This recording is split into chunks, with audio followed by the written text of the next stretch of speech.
Okay. All right, then. Let's just do that. Okay. Like that. Quiet. Right, great. Okay, super. All right, everybody. Okay, so it's wow, a small group today. All right, never mind. Let's start off with, I want to open a wonderful, wonderful piece of Zohar, really wonderful. See, that's what happened. I had to get my thing to work. I had to restart everything. Oh, here it is. Okay, now then. Let's find it. That's it. Now we're going to zoom out a little bit. It's a bit more normal. And share my screen.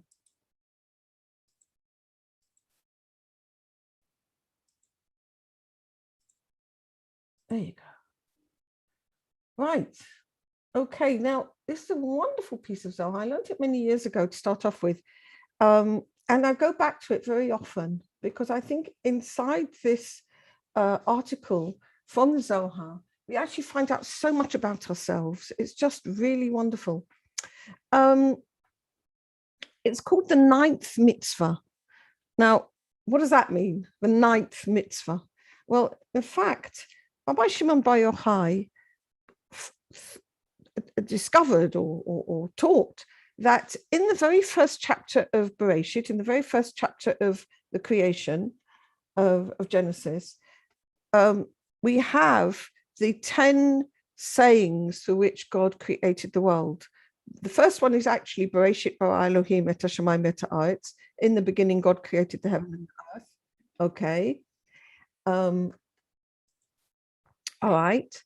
And then he goes through and picks out that all of the sayings of creation are actually also related to mitzvot of the Torah, which is really extraordinary. So, for example, the very first one, in the beginning, God created the heaven and the earth, that relates to having reverence for God, the mitzvah of having reverence for God.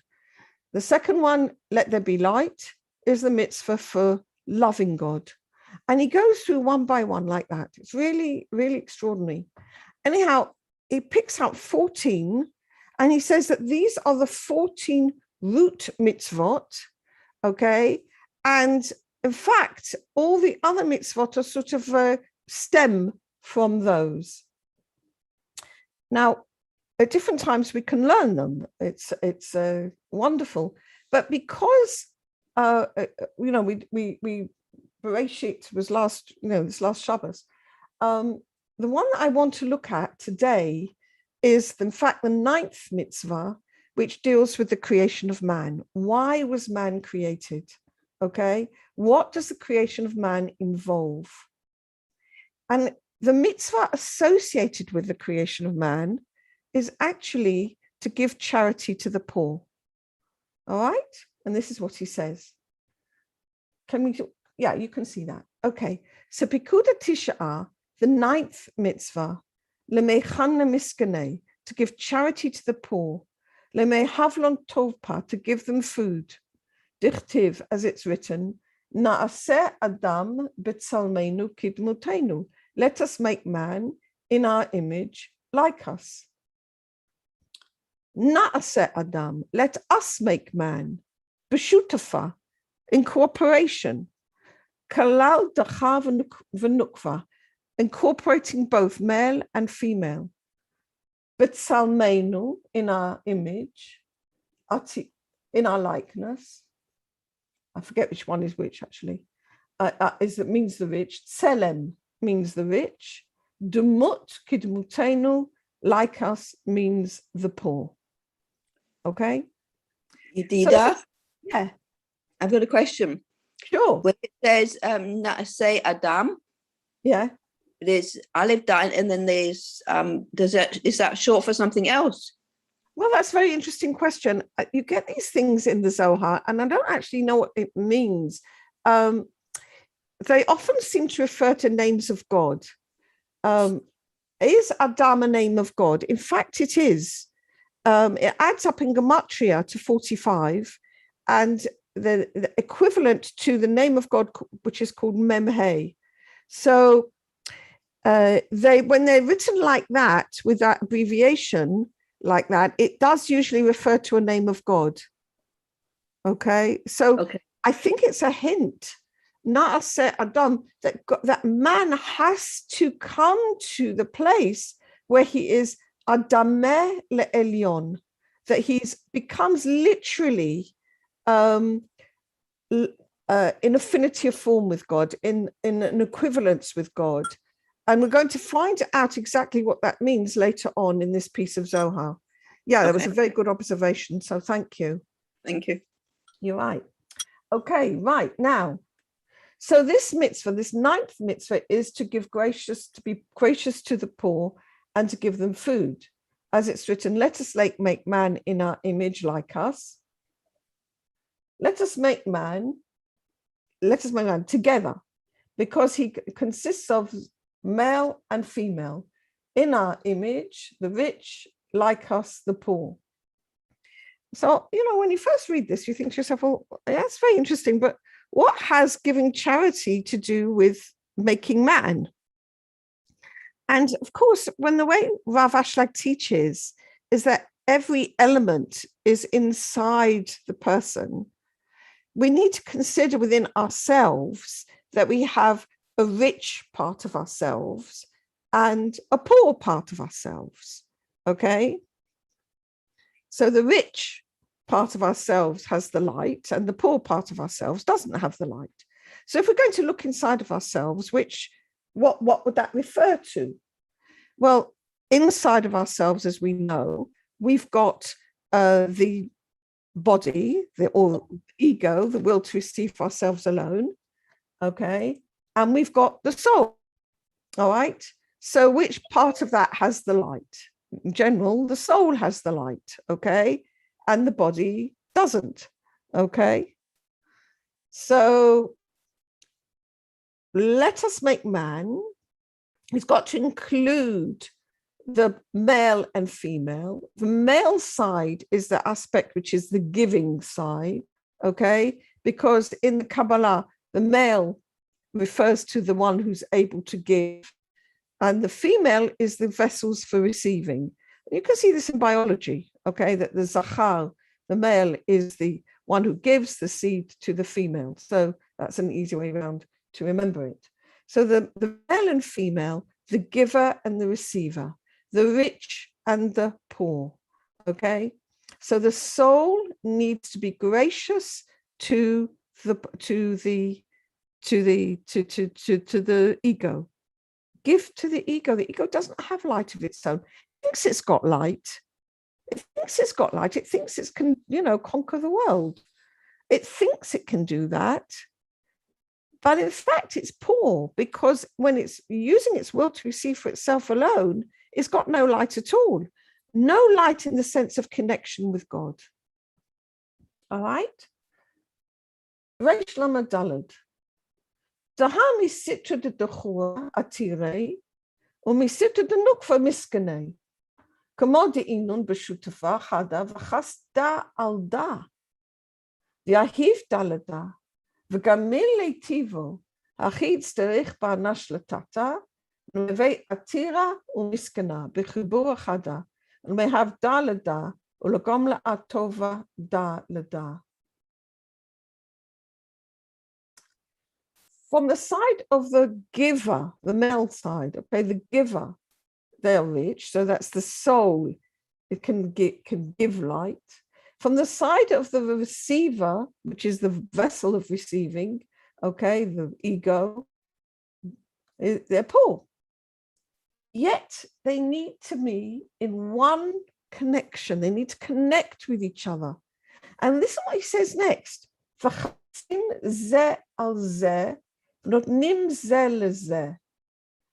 They need to have pity on each other. and give to each other. That's very interesting, isn't it? It's not one-sided. The body has also what to give to the soul. The ego has what to give to the soul.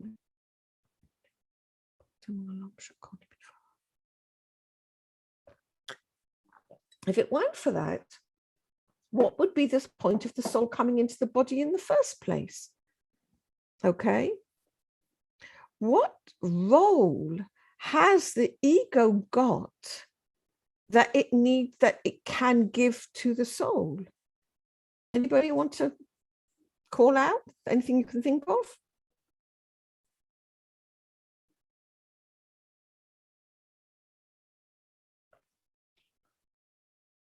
Well, I was going to say that the soul can only fulfill what it has to do through the body.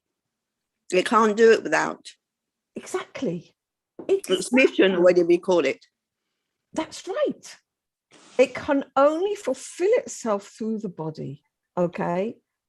And we're going to see further on how important this cooperation really is. It cannot correct a vital part of creation without the body. The body ego, the body, the negative side of ourselves turns out to be very important. Okay. But Yedida, yeah. I have one other question. Yeah. But the soul, is there different levels of the soul as well? Or is that not part of what we're doing? There are different levels of the soul, absolutely. You're absolutely right that there are.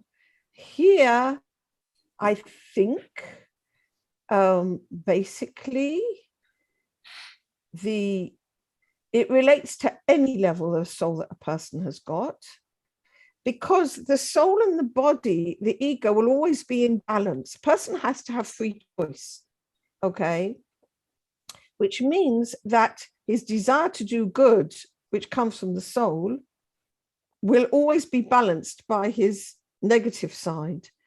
So the more, it sounds a funny thing to say, but it's true, that the more he grows his soul, also the worse his negative side gets as well.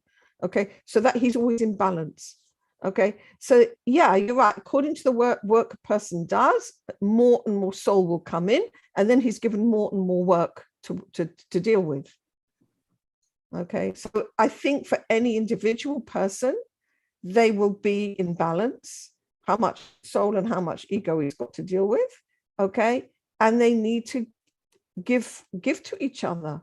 All right, and that's absolutely right what you said, that the soul needs the body in order to fulfill its purpose. It can't fulfill its purpose otherwise. Okay, and they give to each other and give loving kindness to each other. And in the same way, so does a man, the Adam, okay, the one who aspires to be like God. Below also needs to be that the rich and the poor need to be in connection with each other. Give to each other and deal lovingly with each other. I think this idea of dealing lovingly with my negative sides is actually very helpful to actually understand that the negative part of me has a role to play. Okay, it's not something to push away or to deny. It's something that it's got a role, and we're going to find out a bit further on in this piece what that role is. Okay. Reish Lamed Hey. So to deal lovingly, to deal lovingly, the soul deals lovingly with the will to receive for itself alone. The will to receive deals lovingly with the soul. That's a very powerful idea.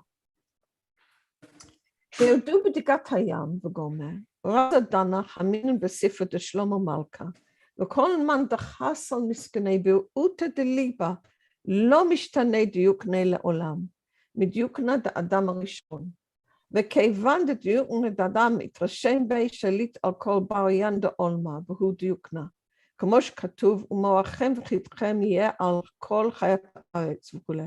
כל הוא זין ודחלין, והוא דיוקנה דתרשם בי. בגין דדה הוא פקודה מעלייה, לסתלקה באנש דדיוקני, בדיוקני דאדם, על כל שאר פיקודין. As I'm saying, and they shall have dominion over the fish of the sea and the birds of the air and all the animals, etc. Okay, and about the creation of man. We've seen this inner meaning in the book of King Solomon, that whoever has mercy on a poor with a good heart, okay, his form does not change from the form of Adam Rishon. He's from the first human being. His form is like that of Adam. Okay. And since the form of Adam is now, he's now equivalent to that, he can then control all the creatures of the world through this form. Well, that doesn't sound too, gracious and merciful. Okay, what does it mean? Again, take it all inside. All right. What's the creatures of the world? Our what's called the nefesh behemit, the animal side of ourselves. Okay. The soul is although there's different levels of soul, in fact it's one, okay, inside of ourselves, Yashar El, straight to God, Israel. But the nations of the world, the parts of our personality which make up our wills to receive are not one. We've got lots and lots and lots and lots and lots of different wills to receive. Okay, so they're kind of like they're like represented here by the different animals. All right. So if somebody is able to be gracious to his will to receive, okay, like not doesn't mean you just give everything to it, not at all. Okay, but deal with it in an appropriate way. Okay, give it light. It said earlier, it said to give it food. What food do we have to give it? It's light. Now, what's light? Light is connection with the creator.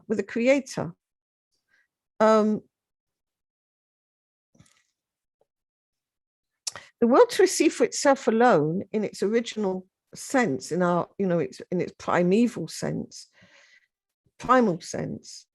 is separated from the creator, because it just wants to receive. Okay, and if the God is all giving and is considered life, then the will to receive is considered as dead. It's got no connection. It's got no food. All right, but if the soul can give to the will to receive and correct it, okay, so that it's no longer just receiving for itself, but actually wanting to receive for the sake of giving, if we can correct that negative side of ourselves, then it will get its food, then it will get its light. So in fact, what we've got is that the soul, which is the will to give, if it can influence the ego to receive for the sake of giving, then it will be giving its light, okay? And it's giving it its food. And in that case, then absolutely, whoever is able to do that, he really is like the first human being, okay, for Adam, all right, because he's got that will to give, and therefore he's able to have control over all the aspects of himself, okay, all the different personality aspects that he's got, okay, and he's in control. They're not in control of him, he's in control, all right. So therefore, this mitzvah, to be gracious to the poor within ourselves, but that also has to be reflected by being gracious to the poor outside ourselves. Everything has an inside and an outside, okay? So this is really an important mitzvah to work on the outside helps us work on the inside, okay? And this mitzvah, he says, is more praiseworthy than all the other mitzvahs. because it raises a human being up to the form of the first man, Adam HaRishon. And Adam HaRishon was, a very, very high soul indeed. Okay, I know that he sinned, but even so, he was an extremely high soul. We can't imagine how high he was. It says that, even that the ball of his heel shone from one end of the world to the other end of the world and made the sun look dark. Okay, so incredible soul. All right, and so a person who's gracious to the poor becomes like that. There you go. Now, it goes on to say something very interesting. Minalan mi Nebuchadnezzar. Where do we know this from? From the story of Nebuchadnezzar. Do anybody remember who Nebuchadnezzar was?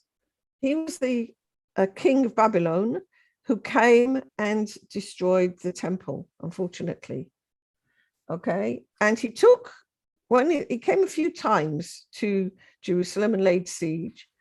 And the first time he didn't destroy the temple, but he took with him young people to serve him in his palace. Like amongst them was Daniel, the prophet, the young boy. He was taken as a young boy down to Babylon to serve Nebuchadnezzar. And Nebuchadnezzar had a dream, all right, which he wasn't able to solve. Okay, and he needed Daniel to help him. Where do we know this from? Nebuchadnezzar. Afagav the halama uchelma, kozimna de hava mechan lemiskene lo sha'alei chelmen, kevan datil ena bisha de lo mechan lemiskene makati od milta bepul malka v'gomer. מיד ישתנה דיוקני והטריד מן בני נשה, ובגין כך נעשה אדם, כתיב העשייה, כתיב התם שם האיש אשר עשיתי עמו היום בועז.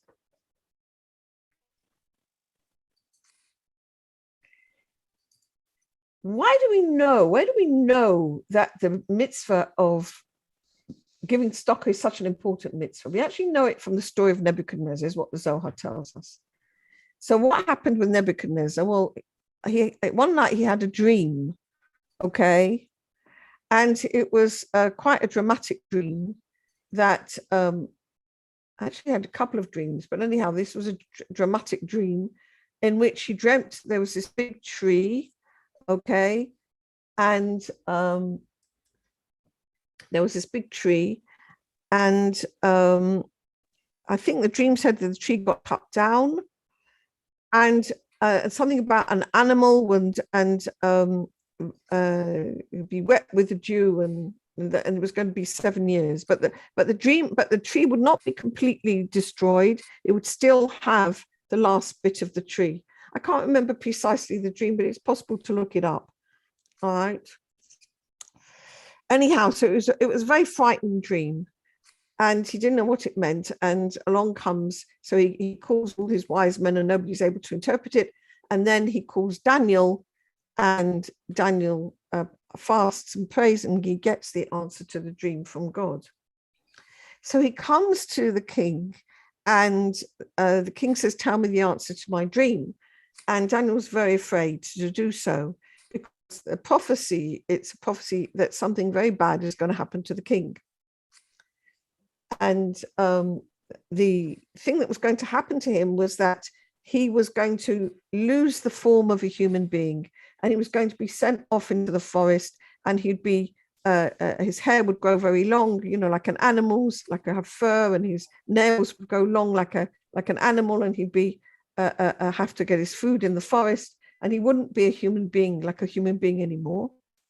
And this would last for 7 years.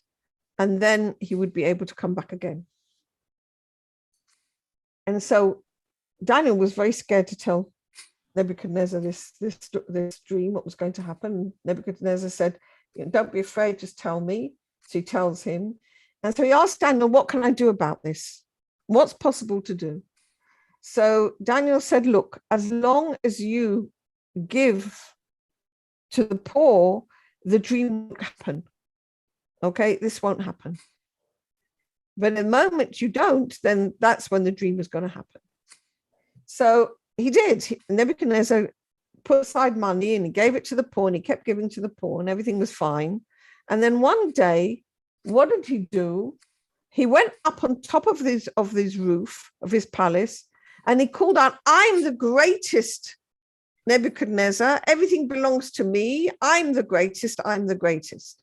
Okay. And the moment he said that, his form changed from being that of an animal, from that of a human to that of an animal. And he was pushed away from human beings. So why does he say, when does it say that he never gave money to the poor? It doesn't say that. If you look it up in Daniel, that's not what it says. What it actually says was he carried on giving to the poor. But what he did say was he went up and he said, "I am the greatest, like I'm the greatest, like I'm the great ruler of everything. It all belongs to me." Okay. And what he did was, of course, he didn't relate to the soul within him. So here we can see how this relationship between the soul and the ego is definitely related to this issue. He just didn't relate to the soul at all. He didn't relate to God at all. The soul within him is the part of God within him. And he was just like, "I'm the greatest." Just let his ego just go crazy. And the moment he did that, his form changed from that of being a human to being that of an animal. Okay. Right. And because this is written, Na'aseh Adam, Katuv kan Asiya. In the word, "let us make man," you've got the word Asiya, okay, doing. How does that got to do with charity? All right. What's that got to do with charity? Where do we know that this whole thing, "let us make man," is to do with charity? Where does Rabbi Shimon know this from? From the book of Ruth. As it's written, Shem ha'ish asher asiti imo hayom Boaz. The name of the man who I dealt with today is Boaz. Asiti. I did. What does the word asiti here mean? It doesn't seem to mean anything. Okay. But what it actually means with asiti perushot tzedakah. Tzedakah. There was a relationship of tzedakah, which was true. Ruth came completely penniless, okay, from the fields of Moab. Okay, her mother-in-law Naomi says to her, "Go out into the fields and see what you can glean," because they had nothing. All right.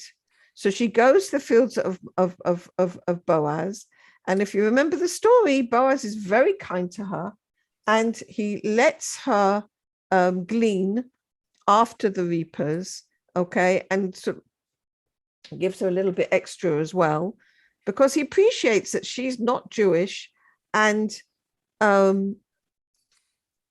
she won't get a fair share. She won't be treated properly if he doesn't take care of her, and so he does. So that means, so the shame. So what does Ruth say? Shema ishashe siti mohayom Boaz. So the word asiya is related to tzedakah, is related to charity. Really phenomenal. Biur mama, explanation of this article.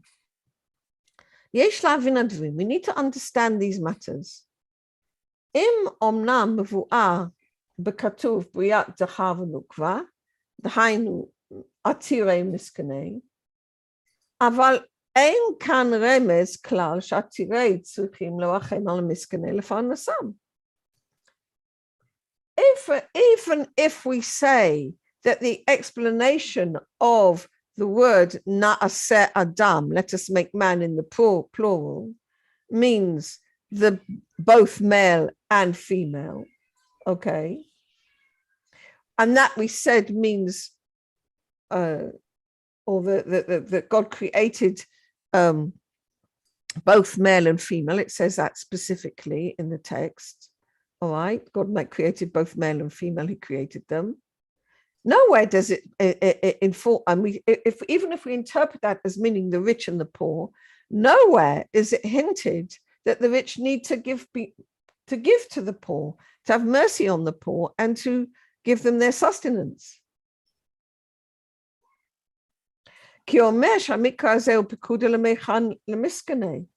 Nevertheless, Rabbi Shimon says that this scripture is a mitzvah to be gracious to the poor.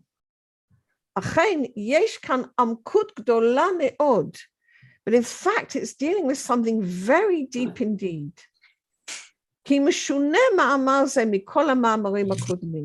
Because the way the creation of man comes out, this pronouncement, let us make man, is very different from all the other previous pronouncements. On all the previous ones, you've got the pronouncement, let us do this, or God said, let there be, okay? And then the doing is separate, all right? So here, for example, God said, let there be light, and there was light. And God said, let there be a firmament, and God made the firmament. And God said, let the waters be gathered together. And then it says, and it was so. So you've got God saying, and then it happened, all right? And two separate two separate things. None of them do we find the doing actually involved with the saying.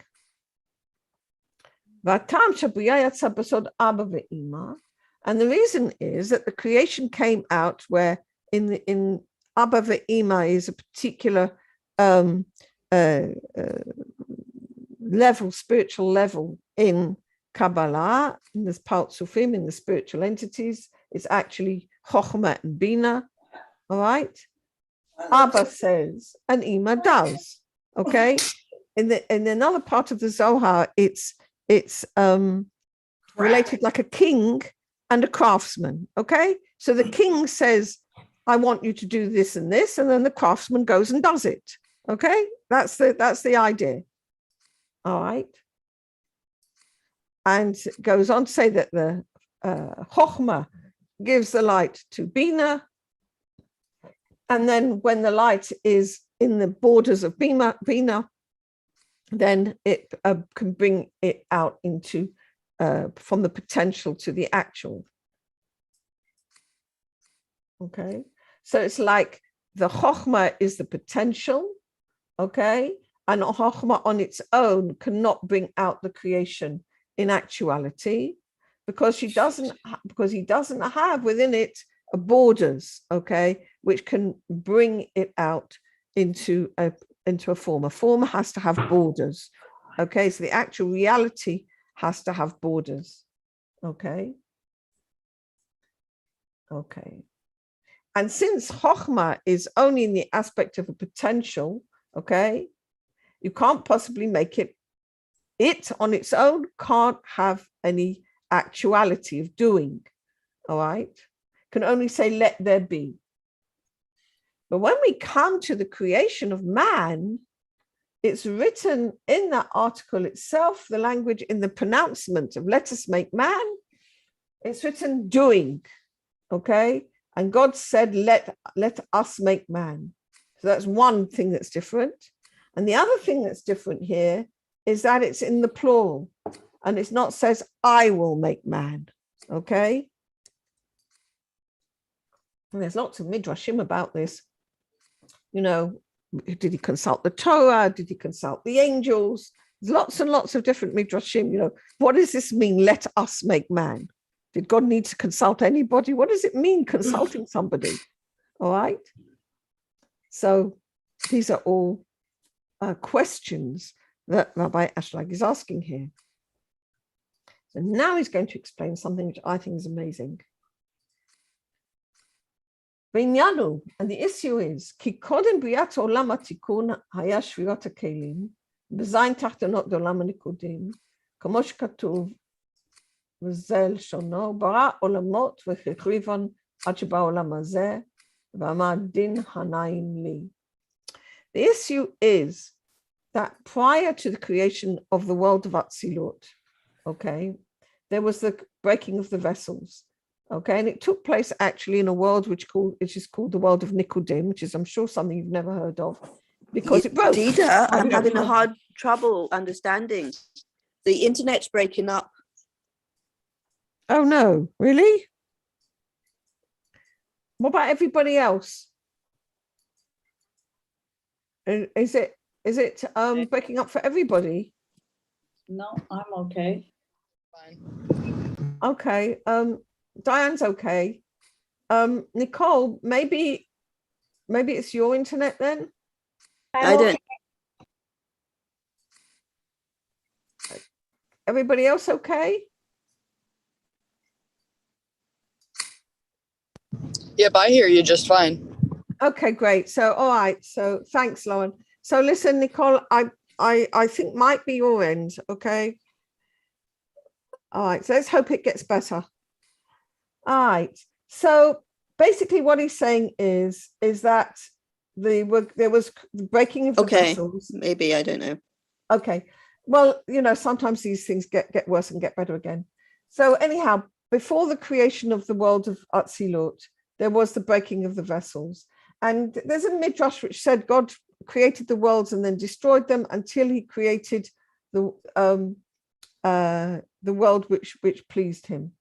Now, what happened in the creation of in the breaking of the vessels? All right, this is what he's really wanting to talk about.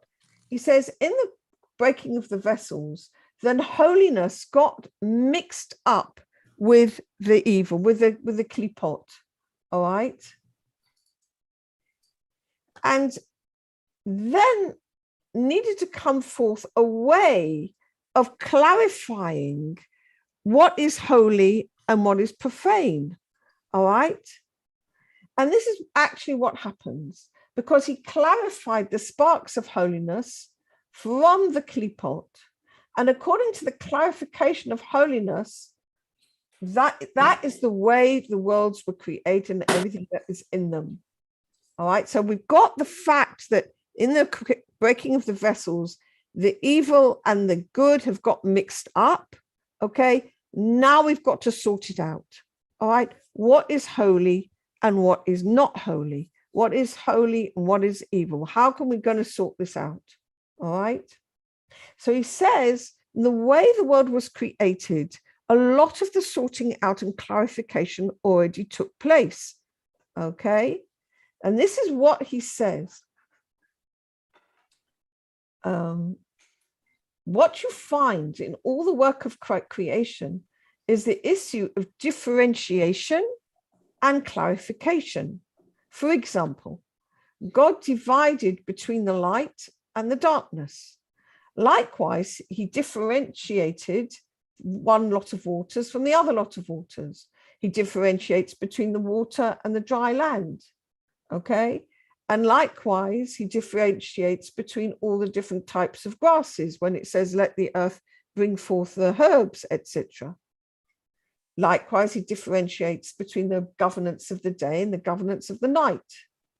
All right. And he differentiates between the different animals, those who come out from the water and those who come out from the land. And all these different sayings and creations, okay, all deal with clarifying, separating out the holiness from the klipot, the holiness from the evil. Wow. And the good, the good from the evil. And whatever is clarified becomes a fitting, sustainable reality according to what is fitting in holiness. This is the inner meaning, that all the work of creation is included in the pronouncement on the first day when it says, let there be light, and there was light. Because this implies the differentiation, which includes everything between the light and the darkness. Because in general, as a general classification, then the holiness is called light, and the dark and the shells are called darkness. And all the different descriptions of holiness and klipot which go on, throughout the creation story, in fact are details and branches of the differentiation between the light and the dark. Okay. But then from this perspective, okay, of differentiation between light and dark, we have the fact that all the creatures of creation were clarified, but then we're still left with the fact that the rectification of creation is not complete, because it would leave all the darkness and the evil as something which there is no use for. Do you see what I'm saying? Okay, we've separated out the holiness, that's fine. And we've separated the darkness out, that's okay, that's separated now. What are we going to do with it? Just leave it as dark? All right.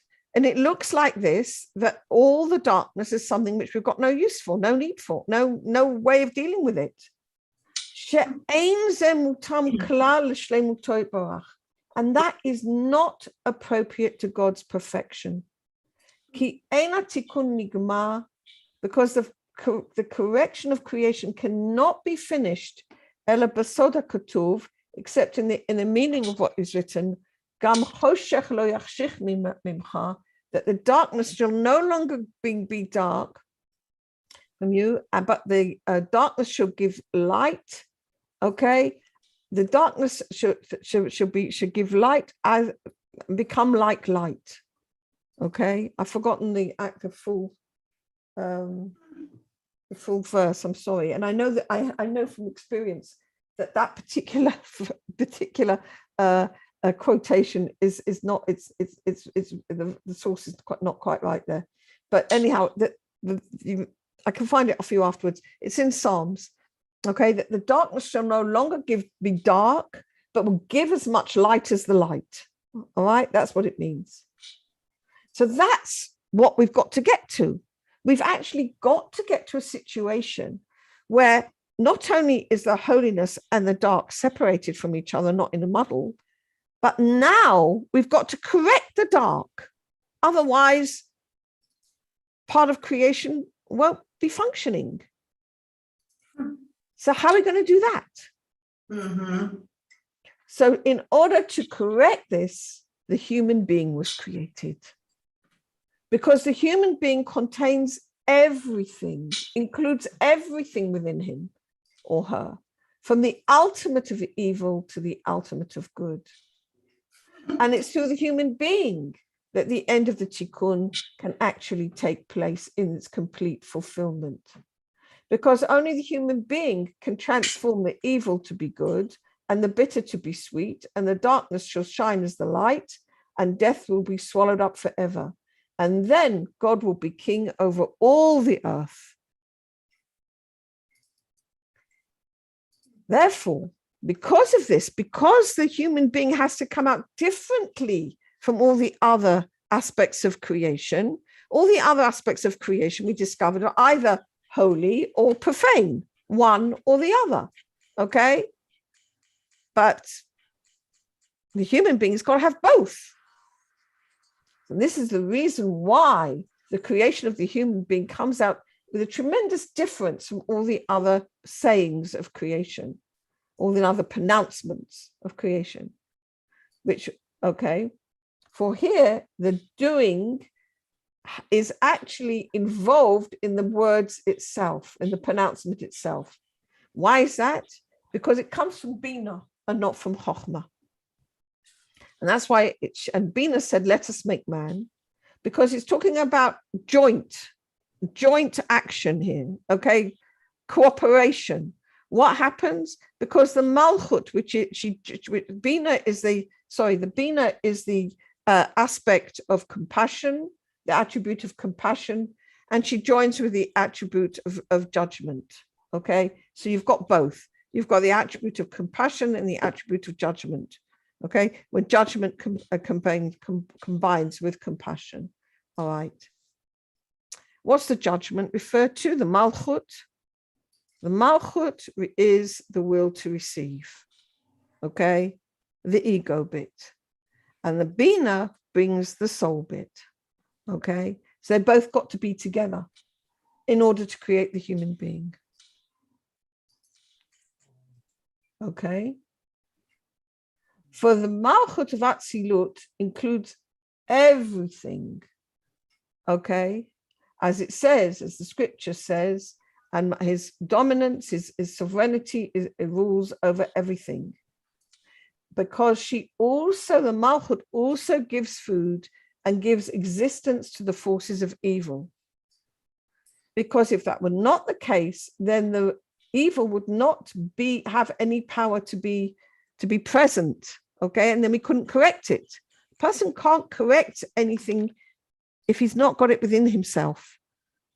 Okay, I can't correct a tendency to get anger if I never get angry. If you see what I mean. Or I can't correct a tendency to be lazy if I never had laziness. Do you see what I'm saying? We've got to have the evil within us in order to deal with it. We can't, the world can't correct a tendency for corruption if it never has the desire for corruption within it. Okay? So there has to be the reality of evil for us to actually deal with it. And this is the inner meaning, that the end part of the malchut is connected with death. For the klipot receive from her, from the malchut, a little bit of light in order to sustain them. And this is the inner meaning, that the malchut, which is called doing, okay, because she spreads out asiyah, doing, and spreads out over all the reality entirely. And likewise, she's called darkness because she gives illumination, a little bit of illumination, in order to keep the darkness and the evil alive. And thus we can understand that when Bina includes herself together with the Malchut, the attribute of giving with the attribute of receiving in one connection, then she also gets within herself this aspect of darkness and doing, asiyah. And this is the inner meaning of let us make man in our image like us. For the light is called the tselem, the image. The choshech, and the darkness, is called demut, of death. For when the Bina joins together with the Malchut, she gets within herself both powers, her own power, which is the light, and the power of the Malchut, which is of death, of darkness. And through both of them together, the human being was created, because he needs to be made up of both powers, of light and darkness. And this is why she said, with our image like us. Okay. And now that you know all what this article is about, now we can explain the words of the Zohar. This is what it says. Nase Adam, let us make man, b'shutafa, in cooperation. Okay, this naaseh means together, in cooperation. That is dachar v'nukva. Okay, which teaches that Bina herself is including within herself both aspects, the giving side and the receiving side, the Bina and the Malchut. Because even though Bina herself is the world of giving, and she doesn't have any aspect of receiving at all from her own self, nevertheless, she's joined together with the Malchut, which is the receiving. Oh, there's somebody making a bit of a noise there. Can you turn off your mic, whoever it is? Okay. Okay. but Salmenu, Atire, the light is the rich, Kidmutenu, Miskane, and with the mut of death is the poor. Okay, so from the side of giving, they're rich, from the side of the receiving, the side of Bina, they're rich, from the side of Malchut, they're poor. Because the Zachar, the male side, which is the giving side, is light and richness. And the Nukva, the female side, which is the Malchut, is darkness and poor and poverty. And since Bina has said, B'tzalmenu kidmutenu, is found within the Bina herself, because she's joined with the Malchut, also the darkness and the poverty. Because she's joined with the Malchut in order to bring forth man. And now we find that the human being, therefore, is made up of both sides. The side of Bina, which is the soul, the side of the ego, which is the Malchut. Okay, one is rich, one is poor, and they need to give to each other. How do they give to each other? Because the soul, the light part of ourselves, needs to correct the negative, okay, and bring that negative into affinitive form with God. All right, and we can only do that if we've got the negative within us. We can't correct it otherwise. But the human being has actually got the power to shift stuff from the side of the klipot into the light, to shine the light on the dark sides. We've got that power to do it. And this is why we needed to be created with both those powers within us, so that we can give one to the other. And what did we say at the beginning? That the soul needs the body in order to manifest its giving, and the body needs the soul in order to correct itself, that it's not going to be just receiving for itself alone, which takes it into the darkness, but learn how to receive for the sake of giving. Okay, that's why we need those two sides need to be there. All right, and then through that cooperation, the tikkun will be finished by the human being, and the malchut will spread out in its holiness over all the earth, over all the reality, actually, over all the desire, over all the vessel. And then V'yeh Hashem echad u'shmo echad, and then God will be one and his name one. The manifestation of the light of God will be completely light. Because then the darkness in the malchut would be transformed completely to a complete light, just as the zachar, just the male aspect, which is yud hey vav hey. Okay, so the darkness will become exactly like God, and then God will be one and his name one. Yud hey vav hey refers to the zachar, to the bina. Shemo refers to the malchut, and they will be one. The light and the dark will be one. Okay. Great. I think actually that actually takes us really to what we wanted to learn today. It goes on into this piece of Zohar. It goes on into detail, all right? But actually, that is what we needed to learn, all right? Why we are made up of those two sides of light and dark, so that those two sides of ourselves can give to each other and gradually correct the dark and bring it into the light. And that brings the Gemara Tikkun. Okay? All right, everyone? That was beautiful. Too much to absorb, but beautiful. Yes. I think it's a wonderful piece of, so it's taken me, like, I've read it quite a few times, and each time I find something more in it. You know, yeah, you're right. It's definitely a lot to take in. There's a lot there. I mean,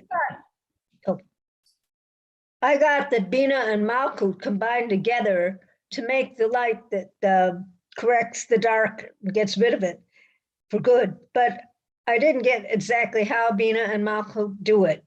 I mean, I don't think I could take something from that myself and use it. It's still too abstract for me to get what I could do with my Bina and my Malchut. Or Well, with we said at the beginning that they have to give to each other. Okay, so the two sides of yourself have to give to each other. The soul needs to give to the body, and the body needs to give to the soul. Okay. Soul and body. I didn't get that part of Bina and Malchut. Okay. Now I can get it more. Thank you. Thank you. All right. Okay. Thank you. All right, everybody. Listen, have a Chodesh Tov, a good month ahead. All right. And Shabbat Shalom. Bezrat Hashem, I'll see you all next week. Thank you. Amen. Shabbat shalom. Okay, Shabbat thank shalom. you. Shalom. Thank you. Thank Great. you. Shabbat Thank you. Shalom. And Yedida, will you send the address for the recording on the WhatsApp group, please? Yes. I'll put that. I'll put that on the I'll put the YouTube thing on the WhatsApp. The link. Brilliant. Yeah, I'll Okay, do that thank now. you, because I missed out on the middle part. But Yeah, I saw that you were coming in and out. Yeah, you're yeah, into- okay, but okay. I tried. Okay, thank you. You're welcome.